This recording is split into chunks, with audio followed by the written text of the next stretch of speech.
નમસ્કાર મિત્રો, છાતીમાં દુખાવો એસિડિટીથી પણ થઈ શકે છે અને હાર્ટ એટેકથી પણ થઈ શકે છે. બંનેના લક્ષણો થોડા અલગ હોય છે. જો શંકા હોય તો તરત ડૉક્ટરની મદદ લેવી જરૂરી છે. એસિડિટીથી છાતીમાં દુખાવો આ સામાન્ય રીતે ખોરાક રિલેટેડ હોય છે.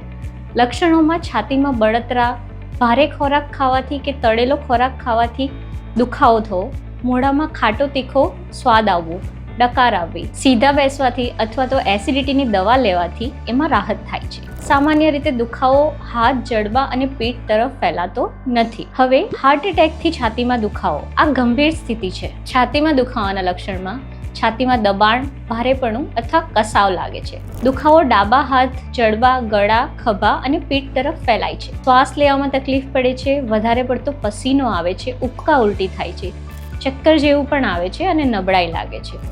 આવો દુખાવો 10 થી 15 મિનિટ સુધી રહે તો તરત ડૉક્ટરને બતાવવું જોઈએ.